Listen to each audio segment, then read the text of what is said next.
Okay, Jam, today we're going to talk about MSG. Madison Square Garden. I've heard it's a great place.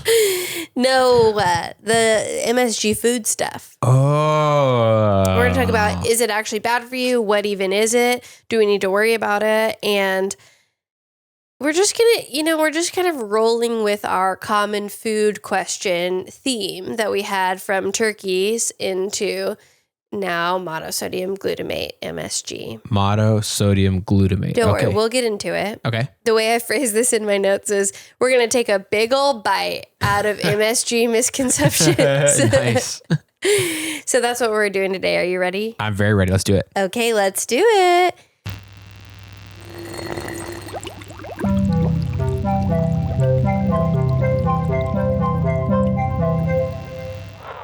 Hey, I'm Melissa. I'm Jam. And I'm a chemist. And I'm not. And welcome to Chemistry for Your Life. The podcast helps you understand the chemistry of your everyday life. Okay, before we get started, I want to do two things, which one is to say thank you to our new supporter on Patreon, Sarah M. Yes, Sarah, welcome to our chem community, our supporters, and we are so grateful to have you helping make this show possible. And I was really excited because Sarah is from Canada, and I love Canada. It's beautiful. It's fun. I tried to get a job there. What can you do? Yeah. But I was really excited to see our new edition, and this this episode is dedicated to you, Sarah. It's an episode dedication or an education episode. Yeah. Like we always say, an epication. The other thing I like to do, we haven't done in a while, is just reintroduce ourselves and kind of give a quick premise of the show. Yes. So I really am a chemist. Yes, she really is. And Jam really is not a chemist. Very true. Melissa has a bachelor's, master's, and a PhD in chemistry. All of the degrees. Yes. And I have one degree, and that was enough for me, but it's something that is not chemistry. It's not chemistry, but it is radio, television, and film. And so we're really grateful to Jam for doing all of this. And it also qualifies me to be learning these things from Melissa right alongside you guys, because I am not a chemist and science is not my background. I'm interested in it, but I am not formally trained in it at all. So Melissa teaches me live a lesson about chemistry in everyday life, and I learn it alongside you guys. Yeah. Yay, chemistry. Yeah, chemistry. So that's a little bit about us. And now we're going to get into this episode. And a long time ago, my brother asked me to cover what is MSG. And I think someone recently asked me, but I couldn't find it on our email. So if you send it on Instagram, it can be hard to track those down. Mm-hmm. So sorry. And if you let me know, I'll give you a shout out in the next bonus episode, which will probably be recorded in January. So sorry. Yeah. But I'll shout you out if I missed you, and I'm sorry. So I chose this topic because it goes really well with last week's episode. It feels almost like a part two, because this is another commonly known food fact that might not be as much fact as we think. Okay. And it's centered around, sorry, I just am coming off of a cold. It's centered around amino acids again. Okay, so if you want more information on amino acids, we talked about them last week, and we've talked about them often in the past before. But just last week, we did a good review. And so I said, this is part two of what I like to call amino acid atrocities. I tried to think of like a good alliteration with libel, but I couldn't really think of anything. But so just kidding. But MSG is an amino acid. So not MSG is not an amino acid. This episode centers around amino acid. And I was going to ask you what you remember about amino acids from the last time we recorded. And we actually took a break because I had a cold last week. So it's been a little while since Jam has thought about this. I remember that amino acids make up proteins. Yep. And they're the molecules that contribute. Yes, the molecules. And proteins are obviously a polymer, right? So, and we talked a couple episodes ago about like just different things that those can do in our bodies as they kind of break down and interact with our bodies. And wow, it does feel like a long time ago. It was a long time ago. That. I think it was over 2 weeks. Oh, we also talked about functional groups. Yep. That's what I was hoping. Okay. Yes. And the patterns of those certain molecules together having similar functions when they present themselves, and even in new combinations of molecules. Those atoms within molecules. Atoms within molecules. Yes. So just to reiterate, everything you said was great. Amino acids are small molecules that, when strung together, make up a large molecule. That's what a polymer is just a large molecule made up of several small molecules. And in this case, the polymer that they make is, protein. So amino acids are the foundations of proteins. Mm-hmm. And they usually are made up of, they're always made up of a carbon backbone, but they have two main functional groups on them. An amine functional group, which is a nitrogen with some hydrogens around it, and a carboxylic acid, which has a carbon bonded to an oxygen. It's like double bonded to an oxygen on one side, and on the other side it has an oxygen bonded to a hydrogen. So that's the big features of an amino acid. And if the functional group stuff doesn't mean a ton to you, that's okay. It's just like what Jam said. Functional groups are groups of atoms that show up in all different types of molecules, and when those atoms are grouped together in that certain way, they have consistent properties. And we're going to talk about that a lot today. So I did want to really hit back on that. So everything you said was perfect. Good job. We should have let our listeners pause and let them think about also what they remembered. But what can you do? Yeah. Sorry, listeners. Spoiler alert. Okay, so glutamate... MSG stands for monosodium glutamate. Okay. So let's get rid of the monosodium and let's just think about glutamate right now. Okay. So glutamate is an amino acid. It's different from tryptophan because our bodies can create it. Also, it's made up of different atoms, but our bodies can create it. So it's in tryptophan, we had to eat it. Right. But in this one, we don't. Right. Glutamate, we don't. So... Sorry, the congestion, I haven't talked this much in like over a week, so the congestion is getting me. Okay, so glutamate is another amino acid. Our bodies can produce it, and so it's not considered necessary to eat, but it is considered safe to eat. It's already in our bodies, so just like other amino acids, you're going to ingest it when you take in proteins and things like that. Okay. Some foods that glutamate is commonly found in high amounts are tomatoes, seaweed, Parmesan cheese, mushrooms, fish sauces, Worcestershire, Marmite. All these have glutamate in them. Interesting. So, and it does play an important role in our bodies as a neurotransmitter, and then also it can, in the cells in our intestines, it can provide energy to those cells as well. So, it's around, and it's fine, and it's good to eat. Like relatively safe to eat, no problems with glutamate, and it's an amino acid. So, and our bodies even make it. So, it's great.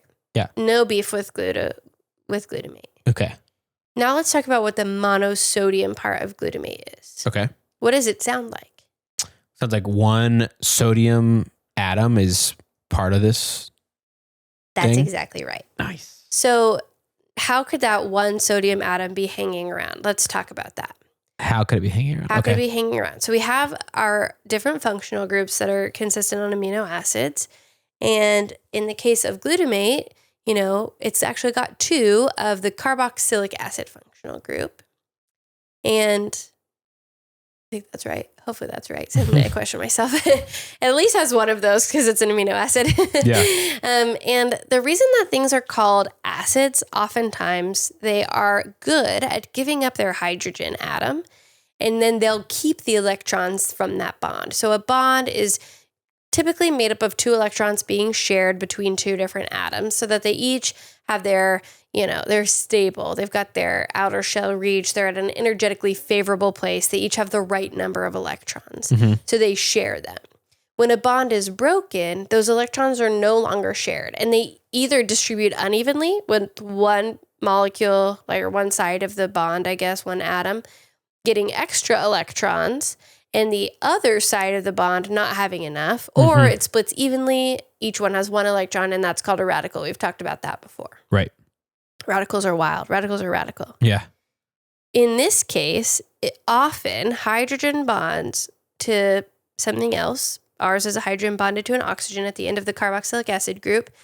The hydrogen will go away and it won't take its electrons with it. So it's losing electrons, so it becomes positive. Okay.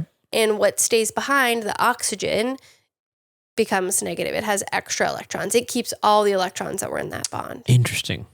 Okay, and that's typically how acids behave. Acids are willing to give up that hydrogen atom, and they keep the electrons and then give up the hydrogen. Mm-hmm.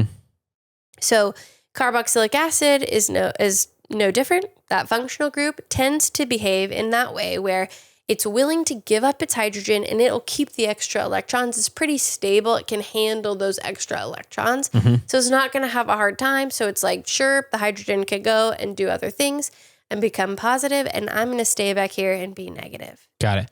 But before that happens, before anything else is interact with it, if you just had some of that acid, it would be largely positive and ready to give up. It's not really largely positive. It's like neutral. Okay. But it's easy to break that bond and give up the positive hydrogen. It wants to give up the hydrogens as soon as it can. Mm-hmm. And that's why you may remember from chemistry class, like acids being associated with protons, which are positively charged hydrogen atoms. They don't have any of their electrons. Yeah. It's not that the acids themselves are already positive. It's that they're ready to give up that. They're very willing to become negative. Yep. Okay. Interesting. Yeah. Yeah. I always have to remind myself this because acids, for some reason, just the way I associate them and the words and all that, seem like they are negative. You know what I mean? Not like they are willing to become negative. Yeah. Which is a really important distinction. Yes. When we get into the weeds of chemistry, but it's like something I've had such a hard time shaking that idea. So I always have to like remind myself by saying it out loud to you and like double checking. That's great. That I'm getting that right. Cause like that like instinct wants to take back over. Yeah. Or not instinct, but whatever. Assumption from wherever I go wants to take back over. Something you can think of it that might help is imagine a bond that's neutral but slightly polar. So like overall is neutral, but the electrons are on one side and making that side negative and the other side is partially positive over there. Okay. If you broke that in half with the electrons distributed the way they are, one side will stay negative and the other side will go be positive.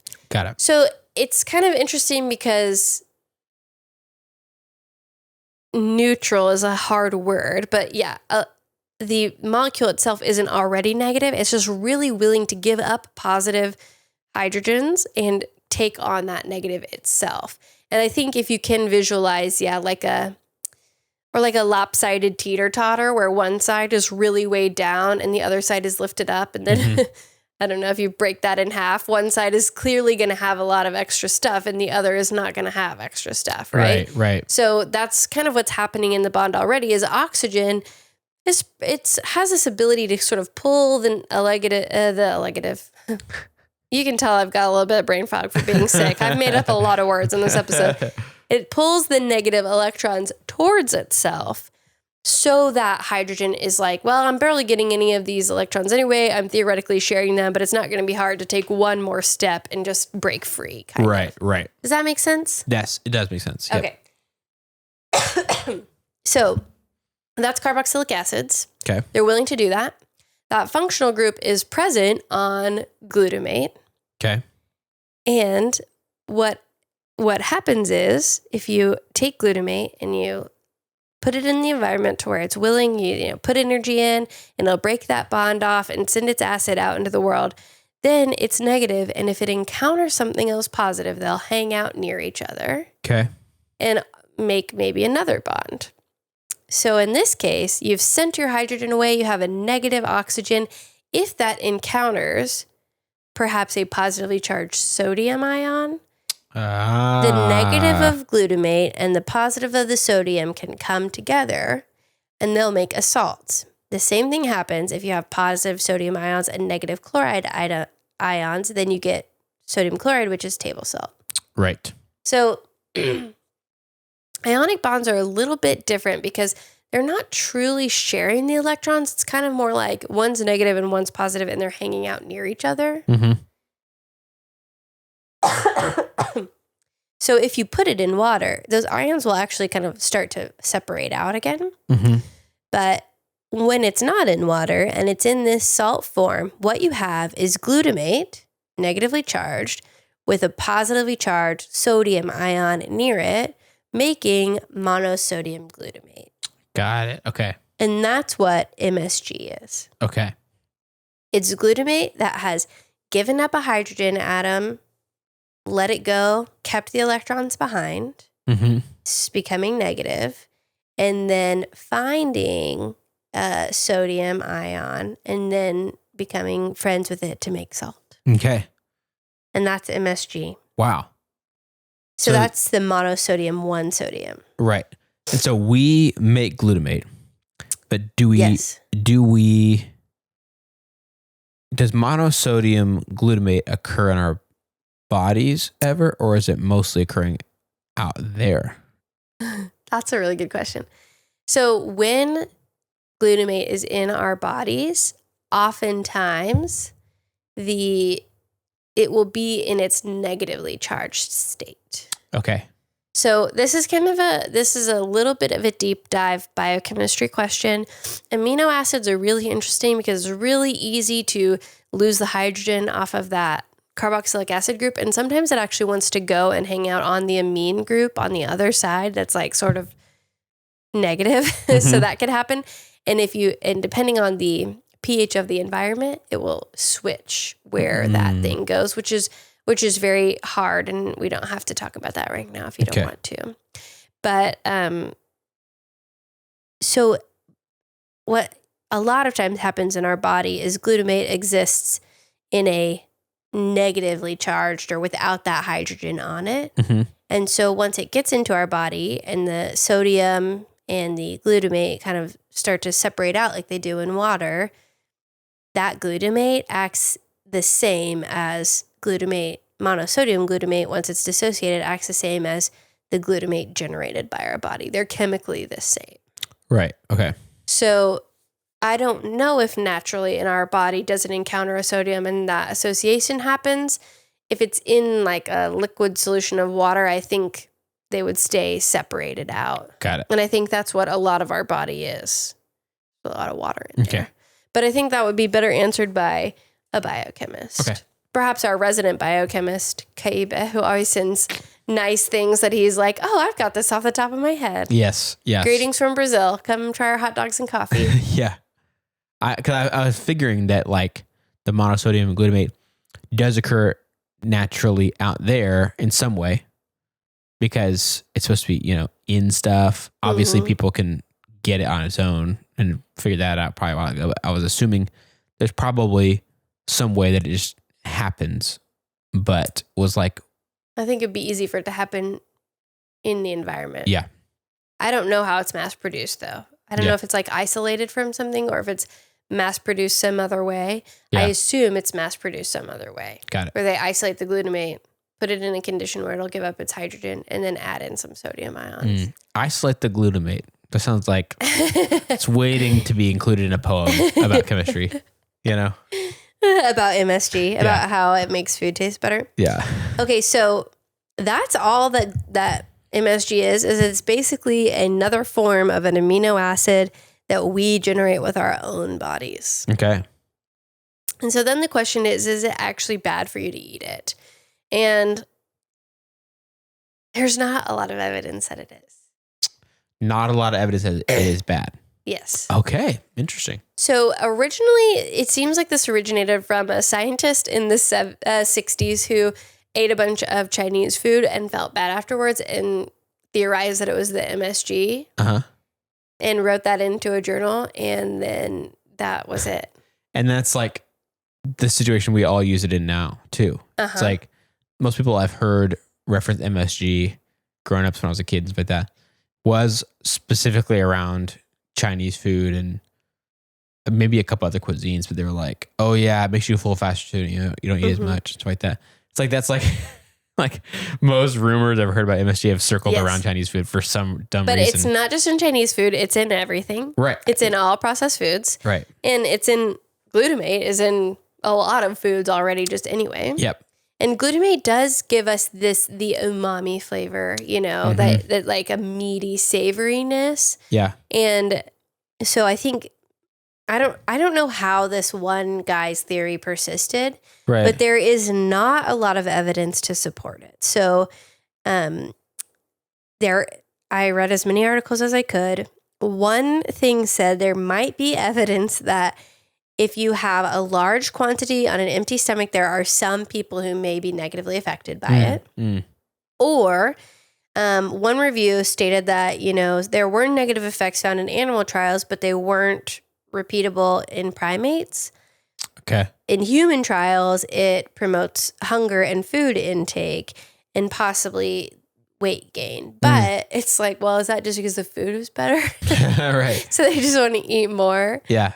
Because it enhances that savoriness that makes food taste really good. Right.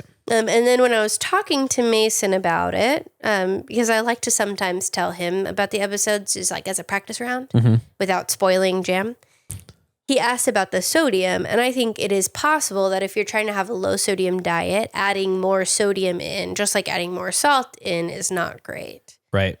So that could be something of concern. Yeah. I could see there being something like, this is like just completely spitball theorying.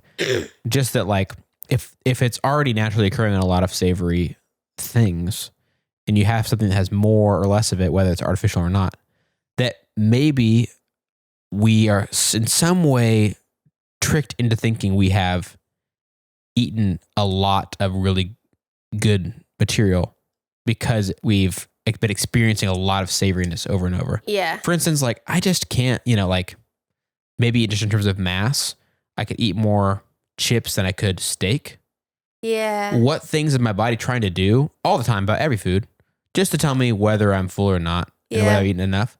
Things that are like more umami-y could maybe psychologically trick your brain. Right. But it might not be actually the MSG that is causing it. If I could just see there being some part of our bodies that's trying to figure that out and is basing it off of like what we're eating, we can all eat more of some things than we can other things, for better or for worse. I'd love to eat more of some stuff, but I can't, I just reach my limit or whatever. But I think it's hard. It's just so complex. Right. But I think the thing that I took away from this is probably anything in huge abundance, like even just regular salt, is not good for your body. Right. But if you're going to sprinkle salt or MSG, from what the evidence shows, is not medical advice, I'm not a doctor, it does not seem like it has a significantly negative effect on your body. There's just not evidence. And you said whether it's artificial or not. I think you meant like artificial added in, but it's not. This is still something, chemically adding glutamate from a tomato or adding glutamate that is mass produced, just like with the vanillin extract episode we did, they're going to be chemically identical. And so it's just funny that something that our body naturally produces got this bad rap that's naturally found in a lot of plants, got this bad rap, and it's like known as something different, monosodium glutamate versus just glutamate. It's just an interesting little food myth that is circulated widely and that's not really clearly based in anything. Yeah. And I think we do a lot of times associate that with Chinese food, but I think when people talk about the saltiness in fast food, all kinds of food, there is monosodium glutamate as part of that salt. Yeah. So, and you can buy little bottles of it and add it to your food. I've never tried that, but I have seen people do this. Most recently, I've like watched cooking videos where people have used it, and they'll say like, use a little bit of this, and they don't really go way into it. They don't say like, by the way, it's not bad for you or whatever. They're just like, and this gives this flavor. They talk about the flavor. They're like, this is like that, and they'll say like, and this is occurring, pretty abundantly already in things like blah blah blah. Yeah. They just list some things. We add a little bit to this. I watched this video the other day where a guy just tried some on its own, just to see what would happen. And he was talking about... You were already watching videos about MSG before we talked about this? Yeah. Did you already know everything I told you? No. Okay, good. It was specific on the cooking side. Like, just people talking about using it or it occurring in, but they weren't going into like the amino acid stuff. Yeah, but they were I had no idea it was an amino acid. Yeah. I probably should have. I took biochemistry. It was in my biochemistry textbook, but I didn't at all either. They really were talking, and then like, if you're using this or if you are tasting something that's very savory, it probably already is there, you know, and that kind of stuff. But it was just a guy talking about whether to use that in recipes or not. Wait, so the guy tried it by itself, and how did it taste? He was just talking about how odd it was, because it is like the feeling of like having something very savory in your mouth without any of the other tastes though. Yeah. And so I get why like we struggle with words for that, you know? Yeah. Like umami or just savory don't really get us very far, right? Yeah. But he did say something like, he suggested this is why it's great to use in things that might be like a more heavy vegetable kind of thing, because you can kind of help it feel meatier. Yeah, feel meatier. And you don't have to rely on actually just straight up adding meat to a stew or something that may not need it, or some sort of dish that might not need it. So he started talking about like, here's how you could use this in your kitchen. You can kind of help make some stuff more savory tasting without needing to use like, you know, beef broth. Yeah. You could use vegetable broth and add in some MSG or something. I do want to add that this reminded me of this. I didn't incorporate, I guess, into the original write-up, but the person who identified this umami flavor is in 1908, the Japanese chemist, I'm going to pronounce this wrong, but Kikune Aikida identified the fifth basic taste called umami. It was Japanese for delicious taste, and he noticed that it was often in a seaweed broth. And he was the one who discovered the molecule that was responsible for the seaweed broth's savory umami flavor. Yeah. It was glutamate. And so glutamate's present in seaweed too. So I meant to lift him up. I was like, I'm not going to lift up the guy who lied about it. I'm not going to say or who theorized wrongly, but I did mean to lift up this Japanese chemist and say that he was the one who identified it. And can you imagine? Maybe that's part of why it's associated with Asian food. Right. Too. Can you imagine being like, I need to come up with a word for this this entire category of taste? Yeah. Wow. Wild. So that's so cool. That's a little bit. Do you want to take a stab at explaining it back to me? Yes, I would love to. So glutamate is an amino acid. Mm-hmm. Actually, let me start like this. Okay. We taste things when we eat them. Most of us, that is. And there's so many things going on that we can barely understand. We've had a couple episodes go into like the realm of taste kind of stuff, like spice and stuff like that, which is so fascinating. But it's crazy to think about that way down deep. It's all these little things. It's all little molecules and amino acids and polymers and things that are brushing up against our tongues for like just seconds, you know, or whatever. So one of those is glutamate, which is a amino acid. It's also already in our bodies, and not just in the things we're eating, but that is, you said it's 2 carboxylic acids? I believe so. All amino acids have 1 carboxylic acid and 1 amine group. Got it. I'm pretty sure glutamate has 2 carboxylic acids, but let me just look up the structure real quick. Okay. Because suddenly I got scared. I know what you mean. That was silly. Sometimes I'm like, wait, am I crazy? No, I'm not. It does. It has 2 carboxylic acid groups on either side. Okay. So as it is on its own, glutamate is ready to give up a hydrogen. Mm-hmm. And once it does that, if the situation allows for it and it finds a bidder, somebody who wants the hydrogen and is willing to give it up, once it does that, then it will be negative. Mm-hmm. So in the case, if that has happened and a sodium ion is hanging out and around nearby, which should be a positively charged to sodium, right? Then that sodium's also lost its electron somewhere. Also lost its electron. And so they are a really great potential match there. Mm-hmm. And so if that happens, then we get monosodium glutamate. Mm-hmm. So we have a slightly different, thing going on there now, and it exists in a bunch of other things already. Mm-hmm. And of course, like that interaction of like it losing its hydrogen and then deciding to bond with a sodium ion just is normal, very perceivable that it would happen, and doesn't seem to be harmful to our bodies in any way more than other things that we eat. Correct. Within a normal, normal amounts, not going crazy. And somehow, is that like, I guess that wouldn't be the only thing that our tongues are searching for savoriness. I have no idea. But somehow it's part of, let's just say, it gives us savory. It's at least part of one of the things that our tongues can detect. Yeah. That makes things taste savory. And one of the guesses I have is that it's called monosodium glutamate because it has those 2 carboxylic acids. Perceivably, both of the hydrogens could be lost from each carboxylic acid, and it could be like bisodium or disodium glutamate.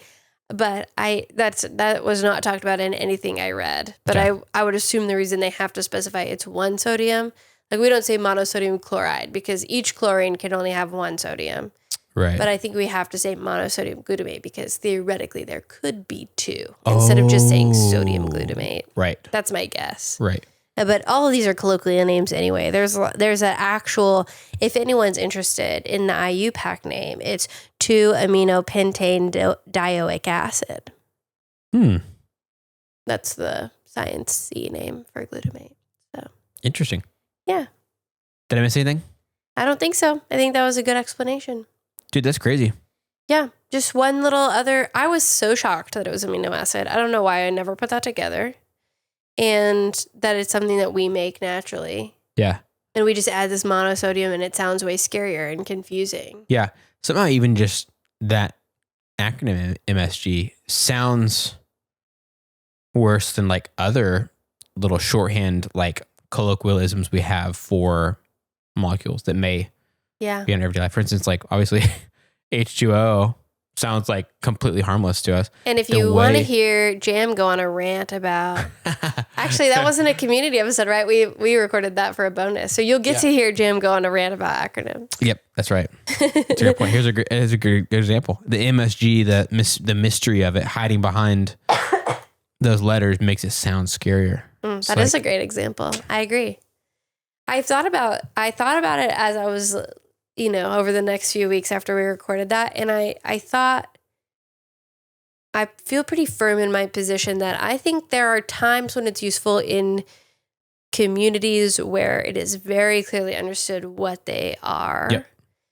But I think you're right about other places where it's unnecessary and doesn't tell us what they could or should. Yeah. And that makes sense that most of them form in those situations. And if you want backstory, listen to the bonus episode this month. Yeah. Okay, I guess it would be last month when that came out. Right. We're trying to get ahead for our holiday break. Mm-hmm. So our schedule's all kind of whack. All right. Well, that's everything for your science lesson today. It was a little bit of a review of amino acids, of acids in general, and, ions and bonding. There's all kinds of concepts that we've heard before, but definitely in a new context. Mm-hmm. And I thought it was really fun and interesting. So I'm glad I got to share it. Now, do you want to share a fun thing? I would love to share a fun thing. So just last night, I haven't seen Jam in 2 weeks, so I have no idea what this is going to be. Yeah, she has no idea. I'm ready. Just last night, something very scary happened. Uh-oh. With our coffee roaster. Uh-oh. Yes. So Mason is Melissa's husband. We roast coffee together. We have a little coffee roasting company. Good.coffee. Good with an E.coffee. And we have a roaster that it's like not super high capacity in it, but it's very nice. Mm. very fancy in the sense we can control it from our computers. We can program certain things. We can get all kinds of readings and data the whole time. It's very nice. In other words, they wanted to buy this roaster and they made a business to justify it. Yeah, that's a pretty good way of putting it. And some people like to say, takes money to make money, but whatever. However you want to say it. So we try to take good care of this thing. In fact, only 2 weeks ago, Mason and I, instead of roasting one of our evenings, we just actually took apart the roaster, or not all the way, but the parts that needed to, and spent like the whole evening just cleaning it. Yeah. And, and doing all of that and let everything dry out really good before we put it back together and stuff like that. So we've been taking good care of it. I put some beans in. I had like preheated the roaster like normal. And because we did that, I've been having to roast a little bit on my own. And also you guys were sick.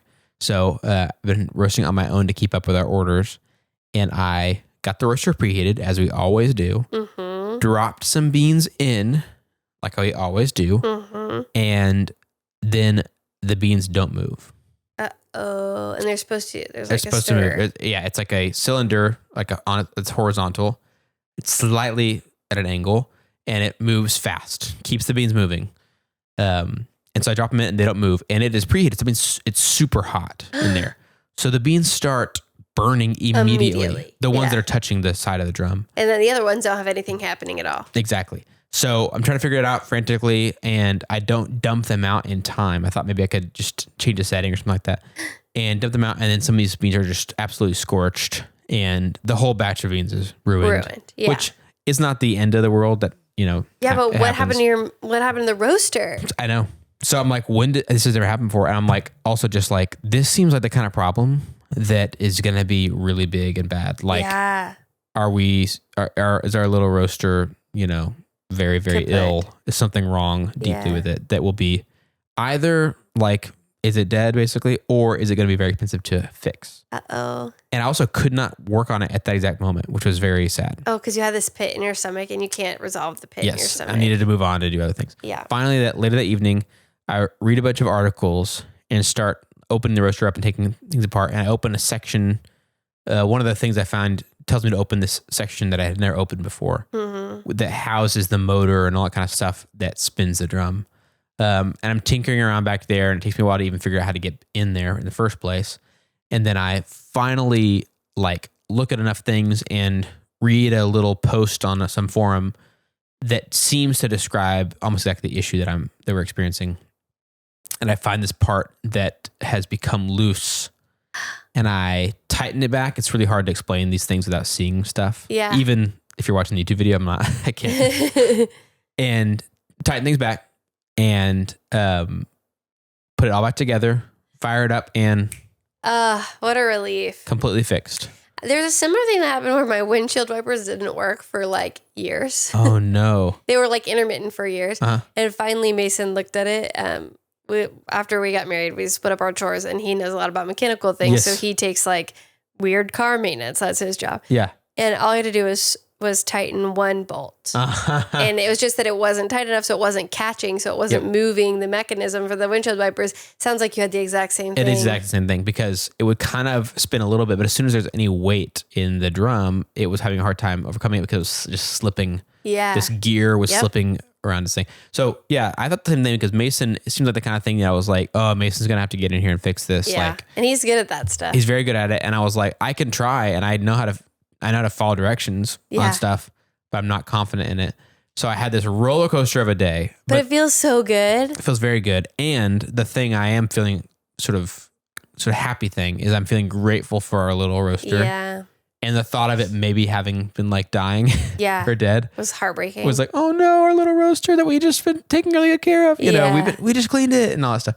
But now that it's fixed, I'm like, oh, it's thank goodness. Yeah, it's almost like whenever, your dog goes missing for an afternoon or something like that, and it comes back and you're like, I was worried sick, and you're like, but get over here. Yeah. So I felt like that about our roaster a little bit. That is it feels so good that it's fixed, and I do feel a renewed sense of gratitude. When things aren't, when I'm sick and then you can breathe for the first time, you're like, man, you just don't know how great it is. Yes, exactly like that. Yeah. 100%. That's so great. And if you want to support Jam and Mason and get a nice, cool custom coffee for a friend or family for a holiday gift, go to good.coffee. Good with an E. Good, I call it. Yeah. GOODE.coffee and order. You can order the little bags, right? Mm-hmm.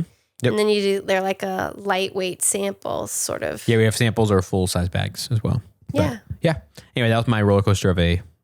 That sounds dramatic. Yesterday and last night. So I'm still kind of reeling from it. What about you? What's been happening with you? Well, I've been sick. A bad cold, down bad for like over a week. I didn't work for a week solid, or I worked, but it was only things that didn't require me to think very hard, you know, I did a cybersecurity training, and then I did like I'm applying for jobs because postdoc jobs are just supposed to be for a short period of time. And so, on job applications, you upload your resume and then they ask you all the questions that you already answered on your resume. Yep. That it's like, when did you go to school, And so I've done that a bunch lately. And so I did that because it doesn't take a lot of brain power, But when it came to doing my work, which requires like actually thinking, I couldn't. Yeah. I was just so tired and so brain foggy that I just could not hang. Yeah. So one thing I could do though is a little bit of activity and then rest. And so I used that little bit of activity and then rest to decorate my house for Christmas this weekend. Nice. And you might be thinking, it's December 7th, classic time to decorate. No, it's not December 7th when this episode comes out. It is the first weekend of November when we did this. And so I got my house decorated for all of November and December. And I'm just really happy about it because we were supposed to go on a camping trip and like take a sort of like digital break and, hang out. And I was really sad to give that up. But if I was going to be stuck in the house for a week being sick, at least I got to be stuck in a house that was Christmassy. Yeah. So that's good. It was really fun. That's a good, way to take advantage of the situation and do something that would lift your spirits. Yeah. And it did lift my spirits right into Christmas spirit. Yeah. Yeah. And we recently went through my mom's old Christmas stuff and divvied it out. And so this is the first time, I've had some of my grandma's Christmas stuff around. And then I also had my mom's Christmas stuff and then some of the stuff that Mason and I have gotten together. And so it was really sweet to have all of that in my home. And it's fully Christmased in our house. Even the bathroom has a Christmas shower curtain. That's cool. So, yeah, it's a cheerful and sentimental and sweet and something that I always did with my mom. And so it's fun to, carry that on. My sister says it's too soon because she thinks you should wait till after Thanksgiving. And I told her Canadian Thanksgiving had already happened, right, Sarah? So, yeah. Yeah. I obviously am an opinionated person about some stuff, but I kind of like making the people mad that think you should wait, But I like to go ahead and start the music. That's my big thing. I'm not a huge decorations-y person. Like I'm not like, I don't have like a ton of fun doing that. I do like once it is decorated. Yeah. But the process isn't that fun for me. But I like just going right on into it. Halloween's over. Boom. Christmas time. Boom.